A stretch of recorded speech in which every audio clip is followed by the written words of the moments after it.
When the sun sets, the undead awaken. To slake their hunger, they feed upon the herd of unaware mortals. Right beneath our noses, the kindred clash against their rivals as they vie for control of the city of San Francisco. Are you strong enough to cheat final death and see another night? Vampire the Masquerade Rivals expandable card game from Renegade Game Studios.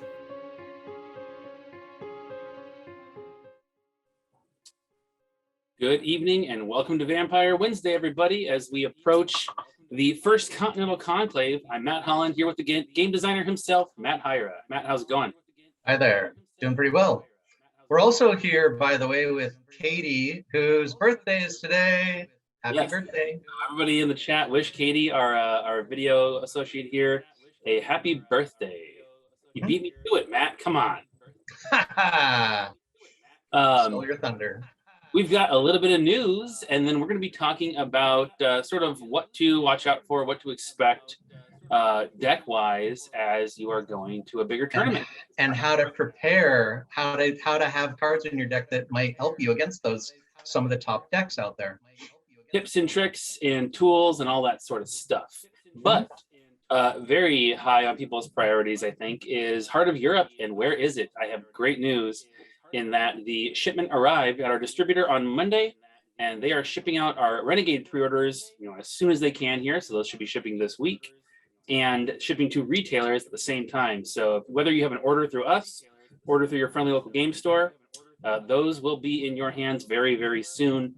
As I have said before, but I don't think on stream, if you are somebody who's showing up at Gen Con who ordered from their store, didn't get their pre-order in time, shoot me an email, hit me up on Discord, Facebook, come talk to us. We'll take care of you and make sure you have, any cards that you need to run. With shipping being the way it is, we're very accommodating and understanding that this is not your guys' fault, so we'll help you out. Right. Build your deck as you want to. We will make sure that you are good to go. Indeed. Then we have got, of course, still some Prince of the City happening. If you are around Seattle, they have a Prince of the City coming up just on the 23rd, and then one in Toronto on the 30th. So there is still a chance to become Prince and then join us at Gen Con. And then overseas, we still have events coming up in Madrid, in two other places that names escape me at the moment because I have been working on too many new organized play kits lately. We've got Madrid, Manchester, and Brussels, Belgium still coming up in September. So a little bit of a break here. And then we'll be right back to these last couple of Prince events. So just be aware. Of course, Gen Con's coming. I want to make sure everybody knows about the Gen Con prizes because they're pretty awesome. Matt, you know, sort of, but did you know everybody showing up gets a pretty awesome playmat featuring some of the brand new art we commissioned for Gen Con? I think I remember that, yeah. As well as a set of the City deck promo cards that we're going to be actually using in the tournament that change up the Prague City deck. The Conclave, yeah, the Continental Conclave event deck, yeah. So changing up the meta, just changing things up. You guys can use those in your games at home for fun. It's just an awesome little way to shake things up and add some variety. And then also everyone will get a set of acrylic agenda tokens. And you will also get your choice of these spot lost plastic havens or agendas, one each round. So you can earn a bunch of stuff just for playing, and that's even assuming you lose every single game. Top 16 will go home with a set of 6 full color Wraith tokens. So these are beautiful, double-sided, use them in place of the cardboard, completely functional.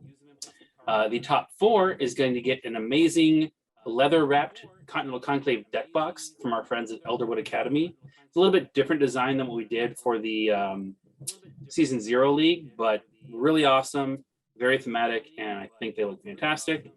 And then, of course, the winner will become a card, as with all of our princes, and go home with a gorgeous trophy. With the title of Justicar, if I'm not mistaken, right?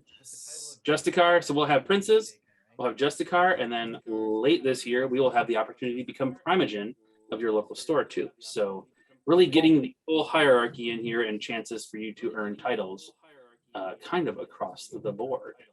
Lots of happy birthdays there for Katie. So That's awesome. Coyote, you do want to drive 12 hours for a chance to get a prince. I mean, come on.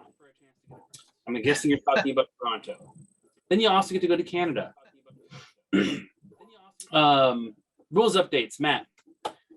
We have only posted the rules for Heart of Europe because there's plenty of examples and explanation for some of the new cards in there. If you haven't hit that up already, it's on the website under all the other rule books.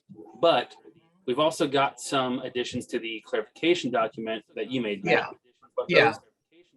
Yep. So we actually just updated the organized play page on the Renegade website in the Vampire the Rivals site at renegadegames.com.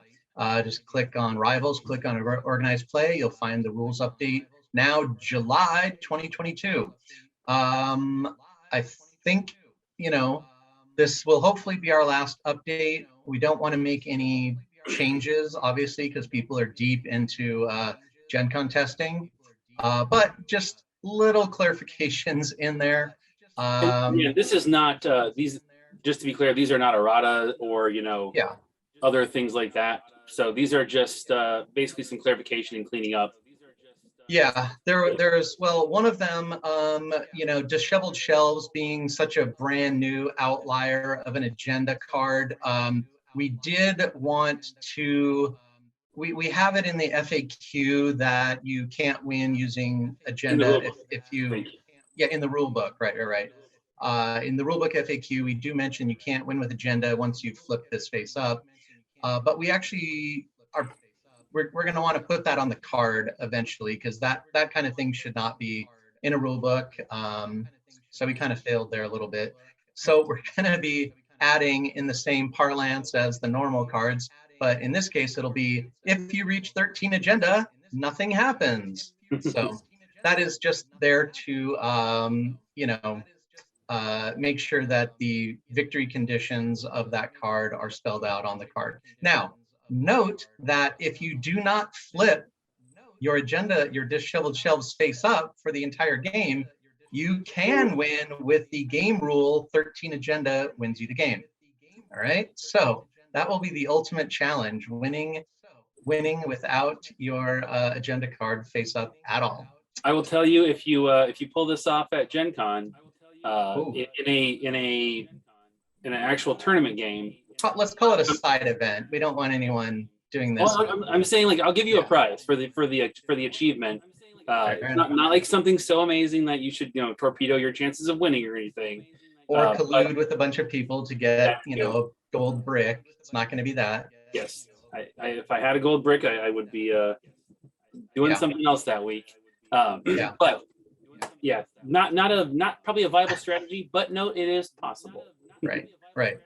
And then we had a couple things. There was a little bit of confusion, rightly so, with the interplay between a targeted attack and a rapid reflexes. So we've added a couple of things to the rules clarification that decisions, attacker does things first in the attack sequence at every step. So actually decisions made, if there's a time when decisions need to be made, it follows the attacker decides first and then defender. As you'd see, attacker reveals first, then defender reveals, attacker attacks, defender blocks. So it's all in the sequence. Attacker is the active person and is going first. These are not two conflicting effects trying to resolve at the same time.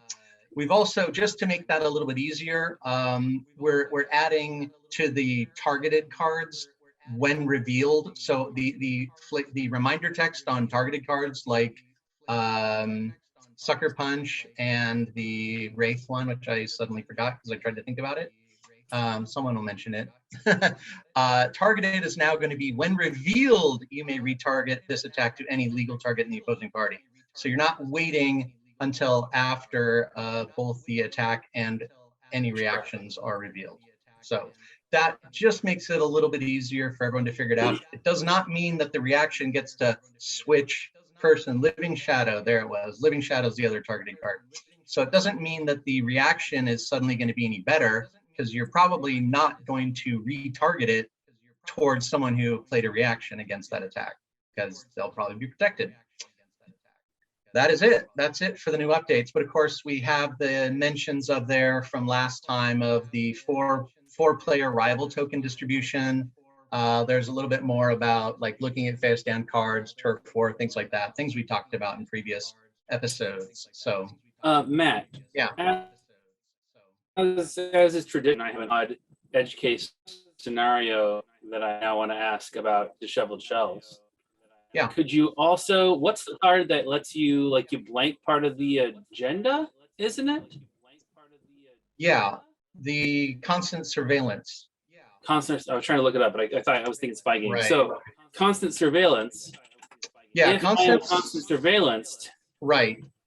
That, because the 13 agenda, maybe we want to hold on. Maybe I'll mention that one. I need to confer. I forgot where we ended up on that. I believe that, with the rule of 13 agenda being a game rule, I think constant surveillance can shut down disheveled shelves now, but I need to double check that because this is not yeah, not exactly high priority because you're not going to get to 13 agenda when you're trying to win by disheveled shelves, and then all of a sudden somebody blanks it and you win. That's well into the realm of fantasy. I was just curious. Right. Well, you can look it up and yeah, I need to look up how I ruled previously, because that is a win condition. That is game text on it, and if you're blanking the game text, the reason why the 13 agenda didn't get blanked is we basically said that it is a game rule. It's literally in the rule book. It's actually just reminder text on the agenda cards, just because it's convenient to have that.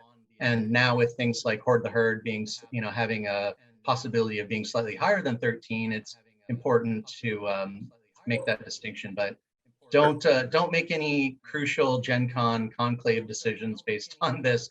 I will post something in the official Discord tonight probably. So okay.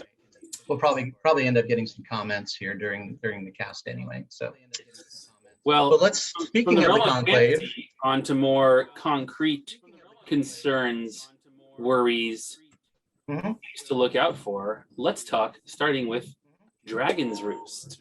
Yeah, so these are decks or archetypes or things that you want to know about and have a plan for, essentially, right? Yeah.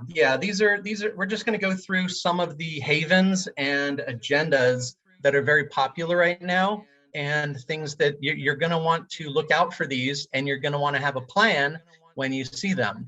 Now, we're not specifically talking about whether or not they're, where they're your rival or they hold your rival token.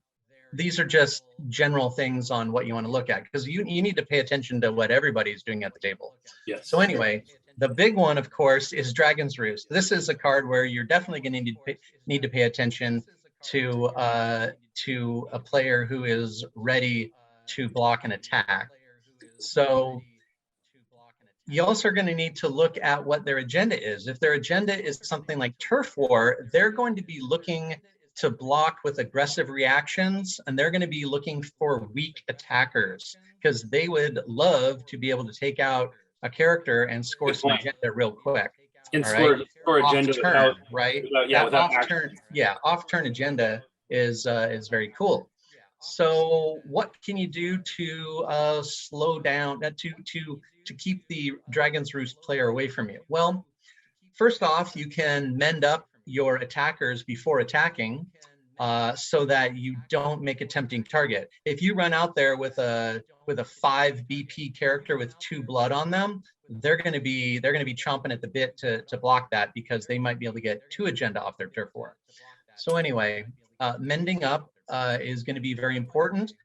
They'll be less likely to block you. Also, if there's someone Dragon's Roosting out there and you're pretty sure they're going to block you, if you're going for a mortal, you might want to play an attack card, even if you don't need it, which also means that maybe you could attack with with not your best attacker when going after a mortal, Granted, you don't want to, maybe you don't want to make an attack with a 2-coster because they could knock him out, you know, with an aggressive reaction. But essentially, you know, you might want to play an attack card. If they don't block it, then, you know, hey, at least that might help you. Also, if someone has the new trap, the new Nosferatu trap, which I just forgot the name of. Isn't that awesome? Real quick, the playing the attack card, is the mechanical reason for that just to make the opportunity cost of blocking that attack higher? Yes. Okay. Right. That's it's what going I to thought, be just making sure I wasn't missing something. Yeah, it's going to be more painful for someone to block if you aren't normally, you know, or a lot of times players will be able to attack a mortal without using a card, especially if they've got clandestine or somebody who's beefed up beefed up some of their basic stats. So if you don't play an attack card, their block is probably going to do more damage to you than you do to them. You know, their reaction is going to do, if they play an aggressive reaction, of course, is going to do more damage to you than you're going to do to them with just your stats, right? Yeah. Yep. Makes sense. So, yeah, granted, you probably had a 3 social or a 3 physical or whatever if you're going after a citizen, but at least they can do the math and say, oh, this is worth it. If there's a face down card, there's a card down there, and if you think that absolutely everyone is going to be playing Dragon's Roost, you might want to look at the new Gangrel character DN, because you can play a card face down and attack card face down, and then choose whether or not to resolve it. So if you can boost him up with just a little bit of stat, you could make your attack and then say, no blockers? Oh, okay, well, I'll just pull my attack card back to my hand and take out the citizen or vagrant anyway. So I like it. The other thing that I know, like that I saw people do when there was a Dragon's Roost at the table, is just straight up ask. Like, you can say, like, hey, are you going to block this if I make this attack? Especially if you're not like the winner, they may just say, nope, go ahead. Like, I'm going to save it for something else. Yeah, if you're at 3 agenda and everyone else and somebody else is at 6 or 7, they're probably not going to mess with you too much, because better to keep somebody out of striking distance of that crucial 13 than to beat up on the weakest baboon at the table. Yep. All right. Let's move on. We can't talk for 20 minutes on each one of these because we want to get through them. We'll try to speed it up. There we go. And I know Tremere Queen is feeling targeted by all this talk of Dragon's Roost. So we'll move on to Hunt the Hunters, which is probably the original version, not the errata version. Yeah, that's right. We grabbed these at the last second, forgot to grab the new one. Right. Hunt the Hunters now, only the player with this agenda does the reshuffle, and they do it immediately with all the cards in the city deck discard pile. So there you go. If you see this, if you're worried about Hunt the Hunters, you might want to look at things that are a permanent solution to the Second Inquisition. Things like Theft of Vitae, which can burn one of them out so they won't be seeing them again. This will also, of course, help your ritual deck be able to afford to pay blood instead of constantly losing blood to the Second Inquisition.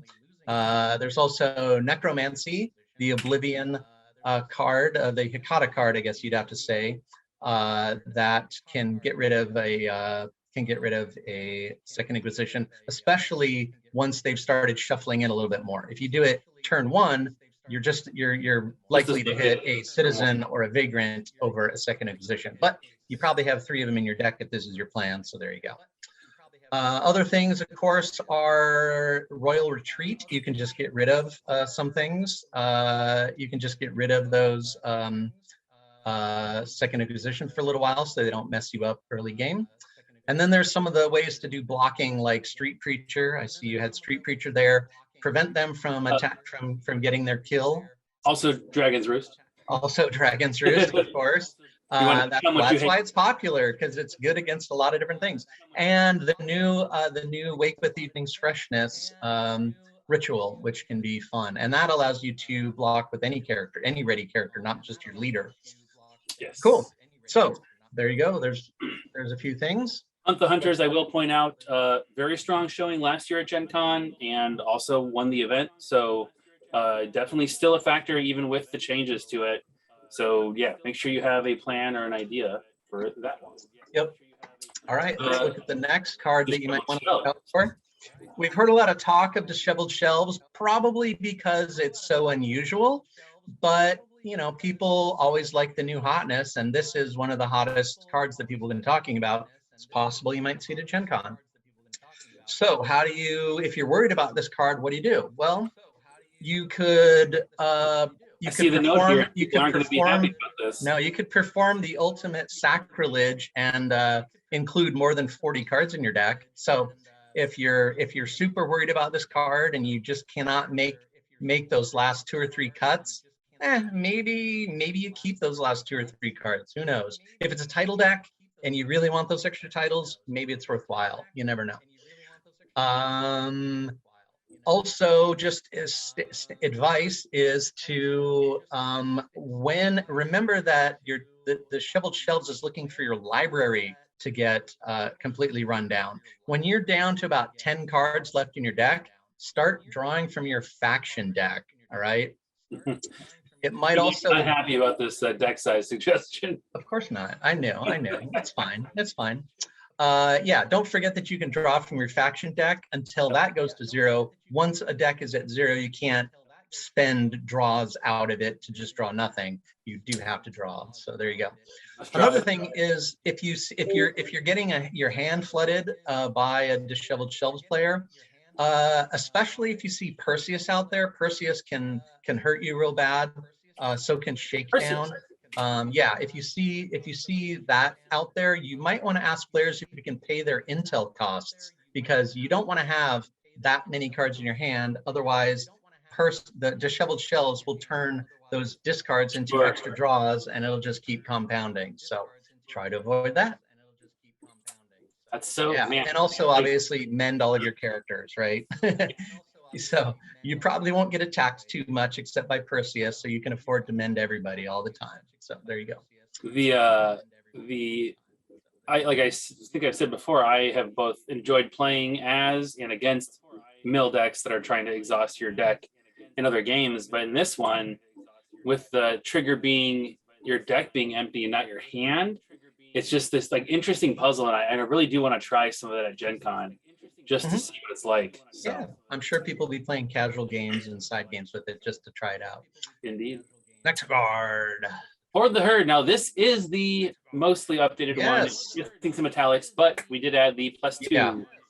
Yeah, we're gonna put Horde the Herd at the bottom in italics and then post it up by the end of the week so you guys can make proxies, whatever. You can use those proxies at Gen Con, no problem, because it's official. All right, so you know this was very popular in the Prince events, which is why we needed we hadn't. In playtesting, it's rare when people are all playing the same deck, so we didn't see it quite as early as everyone else did by playing it in big numbers. So how do you slow down a Horde the Herd?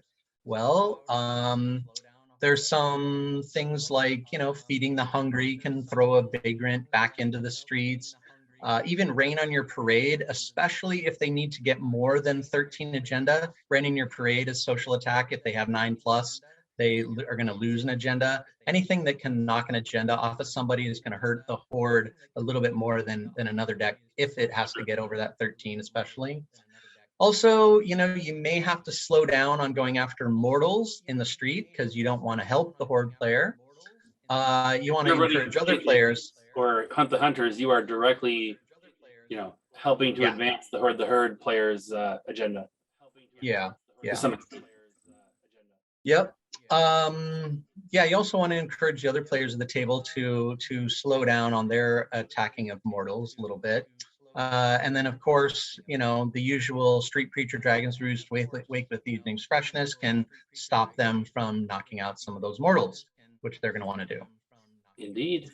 And they might, if they're using second tradition, the domain, you might want to try something like the Sheriff to knock out an ongoing card. That could help as well.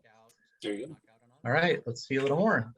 Animal Kingdom with Animal Tabasco Kingdom. also had some popularity. Yeah, Tamaska is a very good leader for Animal Kingdom. Animal Kingdom's pretty good, and you know, once you, yep, you're going to be able to Tamaska is going to be good. So how can you slow that down? Well, notice that they need to get attachments onto their characters. So if you can do things like a veiled threat, that will slow them down. A crossbow will also stifle, you know, getting extra attachments onto them will just prevent them from getting the animals that they want on them. Now, they might detach those animals to get more, but that's going to work better with the other with the other animal agenda. Animal Kingdom just wants the bulk animals out there, of course, different ones. And then, of course, you know, Tamaska is a big body. So like the crossbow will maybe whittle her down a little bit, may not be able to mend up too much. You can eventually come in with something like soul crushing, right? Especially if you've been playing veiled threat and crossbow. Soul crushing, if you're playing Oblivion, is +1 damage for each card attached to the target. So that's like a +3 with very little effort against an animal deck, because they're going to have a lot of attachments. Yep. That makes sense. Crossbow also potentially helpful if you're fighting somebody using playthings. You know, less so they're doing titles because they're probably not going as heavy on attachments, but titles, it's got utility in other cases too. Yeah, animals right now are probably the most attachment heavy. So if you can throw extra attachments, curses on them, they're not going to appreciate that at all. I'm enjoying all the chat, whereas every time we talk about a deck, everybody says, "Oh no, don't worry about that." And it's sometimes hard to tell. Are they saying that because they don't think it's good, or because that's what they're playing and they don't want you to be preparing? Probably what they're playing, and they want to show people, you know, look the other way. All right. Knowledge is power. Yeah. So this is the. We saw a lot of University Library being used in the earlier days of Prince of the City. It's a good way to get a lot of cards. A lot of cards generally in a card game equals success. What is there to look out for with this? Yeah, Knowledge is Power is almost always going to be paired up with University Library, and usually Alejandro as well. The reason we wanted to show the agenda card, if you go back to it real quick, is that it does require your leader to exhaust in the streets. Okay, so real good effect against that is to fear them. If you can fear their leader, even if the attack is not going to do much damage to them, you can keep them in their haven, and they won't be able to come out into the streets without some, you know, they won't be able to easily come out into the streets to actually do their thing. Also note that we realized that the way that we had talked about the triggered effects on Knowledge is Power and City Park was that the effects take place after the events, but that was like we were trying to like make the deck do what you wanted to do, but realized that was a mistake. And so you may have noticed there's a Errata that eliminate the previous rulings on City Park and Knowledge is Power. They now trigger like anything else. So when your leader exhausts, you trigger the agenda immediately. So a player who's using Knowledge is Power is going to need to sometimes either add a card or oftentimes get rid of a card before playing, before doing their leader action. Okay. Sure. I mean, literally, I've read this card plenty of times, and I just realized that the 2 agenda is exactly 10. Yeah. 10. Yeah. So it might be a tiny bit harder, but to do that now, because you don't get to do it after the event. So drawing 2 cards at the end of your turn is going to put you to 12. You might have to use another action, and yeah, so you might have to do something else to get yourself down to 10, because you need to be at 10 when you perform the action. Yeah. Okay. The card that you're playing is after your character has exhausted to actually take the action. So there you go.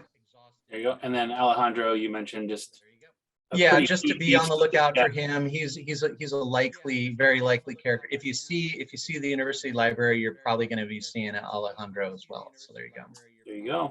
Now, this one, next one, I think is kind of interesting. It is a newer, as far as I can tell, it's a newer thing that's been showing up, but Yeah.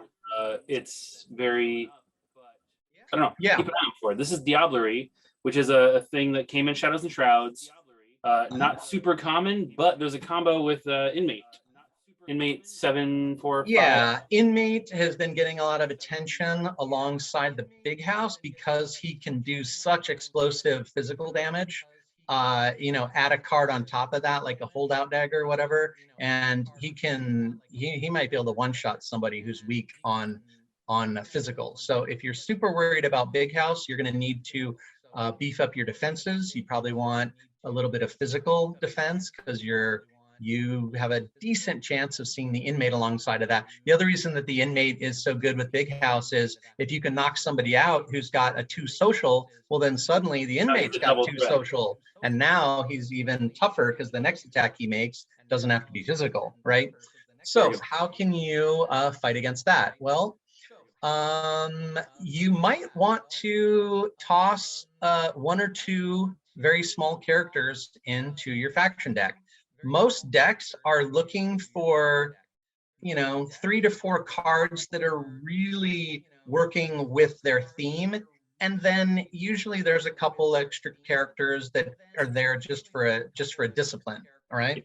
Well, you might want to look at even the smallest characters out there, like a Thin Blood, just because you can, or a 2-cost character like like a Kristen or a Bianca or somebody small, even other Thin Bloods.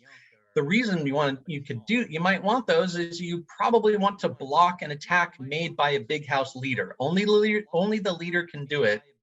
And so if one of your good characters is being attacked by, say, the Big House Inmate, you might want to block that attack because it is unlikely that they will burn their one-time Diablerie. Yeah, that they'll burn, because remember, with Big House, they're only going to be able to hit Diablerize one of your characters once during the game. Yep. So make that decision painful for them, and guess what? Your tiny little character is going to come back at the end of your next turn anyway, so you're going to be ready to block again, assuming you're in your haven, which is not a terrible idea if you're under that much threat. So yes, indeed. Also, just a foolproof reaction card like the Tenebrous Avatar, if you're playing Oblivion, is going to do pretty well.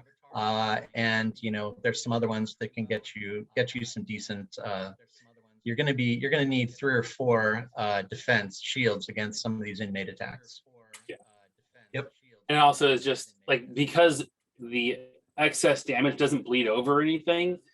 If he wastes a huge hit on a 1 or 2 blood potency guy, well, that's fantastic for you. And I do like the thematics of the Inmate and the Big House, because the Big House is another word for prison, so true. That's pretty good. I'm sure that's what it is. People like this combo for the role-playing opportunity. And really, your foresight in naming him like that and naming the Big House what it was impressive. I guess so. Now, these next 2, just kind of general, not necessarily a actual deck, so we can lose the cards because we're out of those. There's no real cards to talk about for. Oh, go ahead. For prestige drain as a way of someone coming after you, and coterie elimination. Those are 2 things to just know that people might be going for that are not agenda based really at all usually. Yeah, these are more defensive. Like, how can I avoid prestige drain? Of course, you could play smaller characters so that you're not spending, maybe you should only recruit 15 points worth of characters, maybe only 14 points. You never know. But there are new tools available to you. The new big one is Fortify the Inner Facade. That is a good one to use when you know that you've got someone coming after you with a prestige drain, like a Demand Obedience or things like that. Because that'll give you a quick infusion of 3 prestige if they are indeed draining you. Katie, you can drop the card and just go back to us. I'm sure people want to see more of Higher and Eyes, handsome faces. There you go. Cool. There's other things that can just get you a little bit of prestige here and there. Blood Makes Noise. Free money is probably going to be popular with everyone except the person holding your rival token. There's also at least one event in the special yeah, in the Conclave, I think, yeah. Prestige. There might be two. Yeah, I think there's a card in the Conclave that can give you prestige, but the big thing to remember about Prague is the citizens now have a secondary option for burn. You can either mend 3 on your character, which is great against coterie elimination, or gain 1 prestige. So if you've been hit by a demand obedience or someone's seneschal, you now have options to gain some of that back during your turn. You can go after citizens. You may not be able to, enable your chosen agenda at the time, but you might just want to stabilize your prestige, because once you're down to 2 prestige, you are very vulnerable because they'll likely knock out a character and do a draining effect like a biting comment or whatever, which for that matter, you could run a biting comment in your deck and steal some prestige from people. You could also use a whispering campaign, which is, something that if you put one of them in your deck and you're really low on prestige, you might be able to get other people to agree to help pay for it because they don't want you to get knocked out. They want you to stay alive so they can win. Hopefully you can stay alive long enough for you to win, though. Yes, indeed. And then coterie elimination. There's a couple new tricks for that, including traps. Yes. There are some very powerful traps that can give a lot of that can slow people down with fear. You can have a lot of extra shields. There's also just the threat, like when there is a face down card like that, they're thinking, okay, probably not a conspiracy. That's going to make them have to make, decisions in a different way and just think things through. So yeah, if throwing 1 copy of each trap or just 1 copy of a trap in general and having it out there, they're going to assume that you have more, because most people don't run 1 of a trap. But if you can get that out there, maybe you run 1 trap and 1 whispering campaign. I mean, there you go. You have options. You can keep them guessing. They're going to assume you've got more, and they're going to start looking for other methods because they may not want to risk coming after you. But in addition, coterie elimination, you can use kind of the same trick as with the big house and maybe put a 1 cost and a 2 cost character in your faction deck, because your deck strategy is probably based around your leader and 2 or 3 support characters. So there is space if you're worried about it. If you're worried about coterie elimination, if you're not going to run a nice suite of reaction cards, nice to have a couple blockers who are going to come back very quickly again. Yep. But also keep in mind secrecy.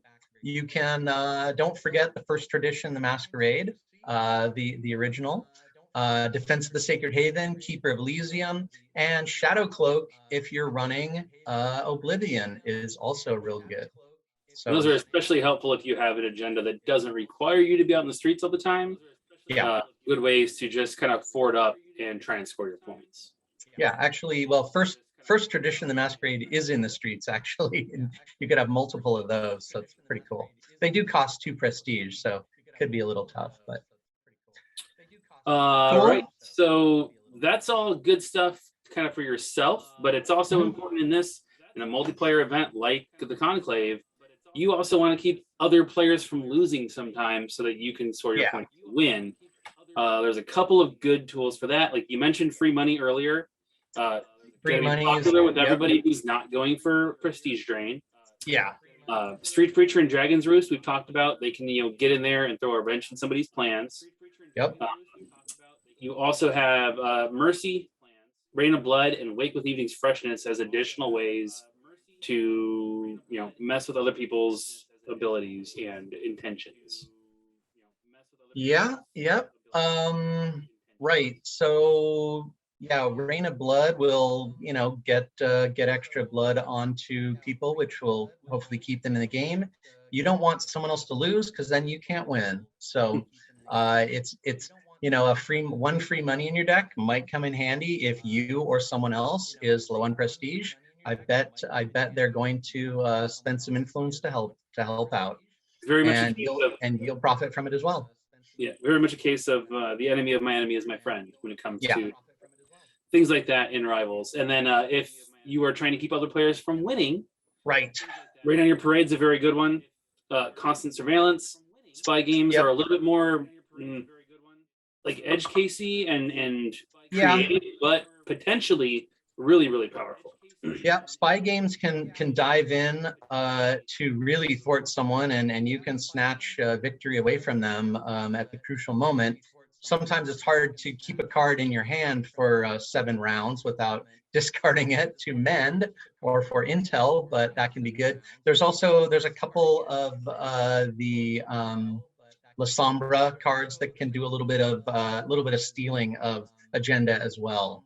One of the characters does it, and the what's yours is mine steals an agenda from the player with the most. So that's another one. Forgot to mention those as well. Yep. Yeah. So that is maybe we'll call it a primer on things that you might want to expect. I will caution everyone. This is by no means comprehensive, and I would fully expect that some of the deck wizards in the community out there have things that they have been cooking and sitting on that aren't even on our radar yet. So this is not the only thing to worry about and the only thing you can win, but will give you, if you've not played a lot of these big events yet, if you're I'm going to Gen Con, I'm playing because I want to get some great participation prizes, have a great time, meet the community, but you're not the most experienced, this is a great place to start with your preparations, I think. Yeah, this is a good, B level primer on it. The A level players are now going to be huddling up, thinking about how to counter the counters, right? Yes. So now that you have a little bit of an idea of how to beat these things, you have to figure out, if you're playing these decks, you need to figure out how to beat the counters against you as well. So that's what separates the top players from the B level. Couple other things to just keep in mind.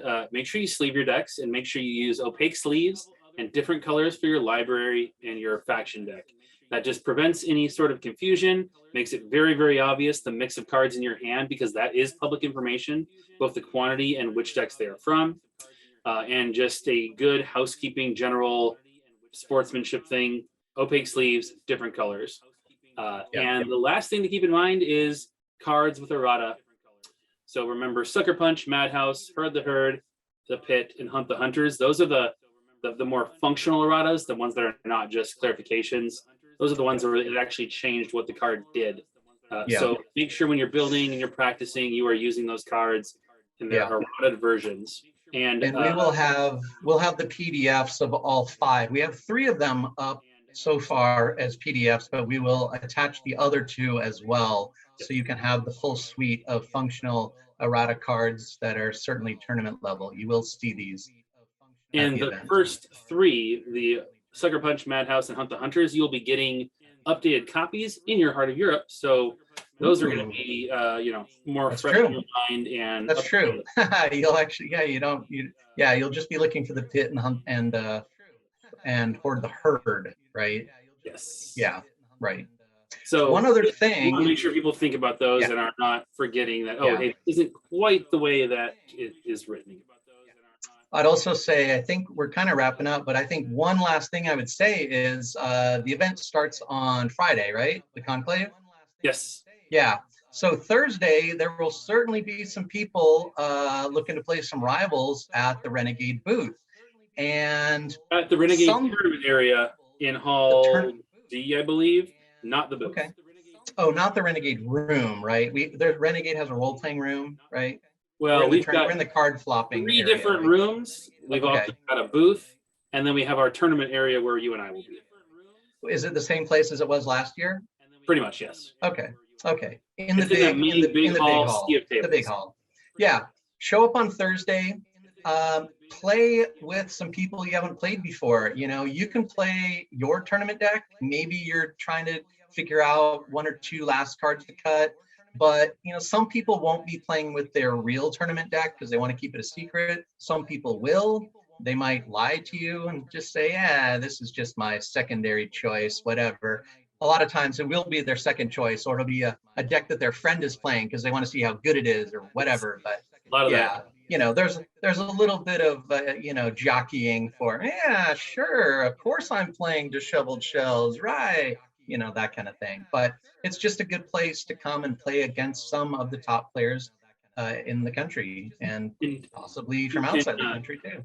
You are welcome to play just casual games. You are also welcome to show up with some, what do they call them? Generic tickets, or you can sign up right there. You can do pods where you guys get a group together and play, and you will get participation prizes and prizes for winning. So you can get some more of those plastic agendas and havens by playing pods when the main event is not happening. So pods in general are available almost anytime, other than when we have the main tournament going on Friday.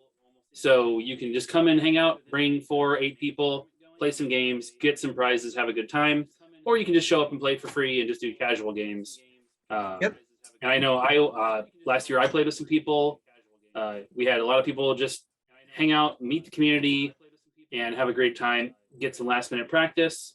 But I would not recommend making major changes to your deck the night before the tournament. That's just generally not a great move, unless with the caveat that you're playing your deck in a game on Thursday and somebody points out that, like, oh, this interaction that you're counting on, that's not actually how it works. In that case, yes, probably make a quick change and drop the offending card. But in general, don't yank the wheel at the last minute. Stay the course. Play what you know. Yeah, somebody might point out, hey, you only have 1 character with Dominate in your deck. Your Demand Obedience isn't going to work so well. That kind of thing. Yep, that's good advice. So, all right. But yeah, we are going to be not streaming next week. We will stream one more time before Gen Con, and then of course be off while we are both at Gen Con and very, very busy. So hope that this is a nice little primer. I hope that people make it out to Seattle, Toronto, and the new OP kits shipping very, very soon. So if your store has already run the first 3 and you guys are looking for something new, keep an eye out. Those kits will be arriving very soon and be in stores, so you can start running 1.4 through 1.6. And the next batch after that are in the works as well. So everyone have a great night, and I hope that we will see lots of you at Gen Con. Matt, it'll be good to see you again now after a year, I guess, since we actually did anything in person. Indeed. All righty, guys. Well, everybody, have a great night, and thanks for tuning in. Bye.